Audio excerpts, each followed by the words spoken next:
4 ఏళ్ళు ఆగాలంటే ఓపిక పట్టాలి మీరు. అరే అందరు ఉంటారు ఆ పార్టీ సార్ ఇడున్న అందరూ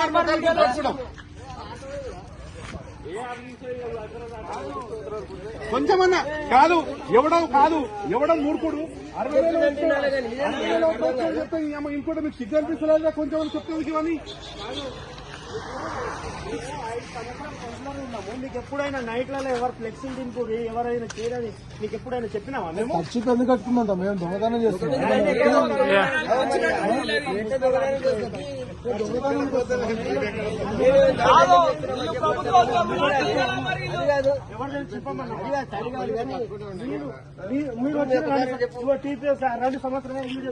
రెండు సంవత్సరాలు ఆయన వచ్చి ఎప్పుడైనా రాత్రిలో ఎప్పుడైనా ఇబ్బంది పెట్టినామా? రూలింగ్ ఉన్నప్పుడు కానీ ఇప్పుడు కానీ మా రూలింగ్ లో ఉన్నప్పుడు కూడా ఆయన సహకరించి రూల్స్ ప్రకారం హలో ఇక్కడ వినండి ఒకసారి. హలో ఈడ కాదు మీరు రేవంత్ రెడ్డి గారు సీఎం కాకుండా ప్రోగ్రామ్ మీకు ఎవరైనా చెప్పారు అట్లా? మీటింగ్లు పెట్టినాం కాదు వాళ్ళు ఇట కాంగ్రెస్ వాళ్ళు మీటింగ్ పెట్టింది కదా రూలింగ్ గవర్నమెంట్ ఉన్నప్పుడు మేము ఎప్పుడైనా ఇప్పుడు ఫ్లెక్సీలు చింపూరి పీకొప్పర్ అని చెప్పినామా? కేటీఆర్ వస్తుండు మా ప్రోగ్రామ్ మేము చేసుకుంటున్నాం దానికి మీకు పంపించి దౌర్జన్యం ఏంది అసలు? మేము ఏ పార్టీకి వ్యతిరేకం అనలే కదా ఆ పార్టీ ఈ పార్టీ అనలేం కదా ఎందుకంటే దౌర్జన్యం చేయకూడదు కదా. గ్రూప్లలో పెట్టండి కార్యకర్తలు గ్రూప్లలో పెట్టండి. ఏం మాట్లాడుతున్నా పోతాను వాళ్ళ తీసుకొని ఇప్పుడు 10 సంవత్సరాల నుంచి మేము కాంగ్రెస్ వాళ్ళైనా బీజేపీలో కాదు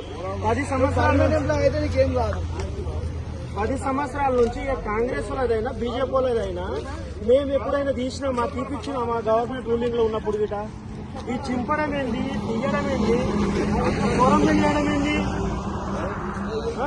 ఇట్లా దిగుతారు బండి చెడు గుద్దుగుద్ది.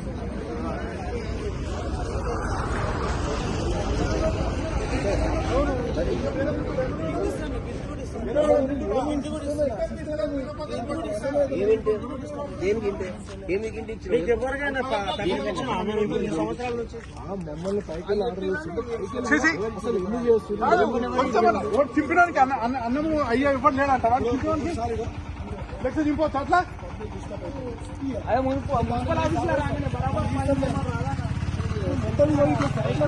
ఓర్ చేయమంటుండు. అసలు ఈ సిస్టమ్ ఏందో నాకు అర్థమైతలేదు. కాదు ఇంకో గవర్నమెంట్ కూడా పనిచేస్తుంది కదా మీరు ఇంకో గవర్నమెంట్ కూడా పనిచేస్తుంది పెట్టినా ఇంకోటి ఎన్ని రోజులు ఉంటుంది మరి రాదా అప్పుడు నేను చెప్పలేమా? వాళ్ళ మాటలు అధికారులు ఏదో 2-3 సంవత్సరాలు వస్తారు పోతారు వాళ్ళ మాటలని మీరు మాకు తెలియకుండా ఇట్లా చేసిరనుకో నెక్స్ట్ ఒకళ్ళు ఉంటారు.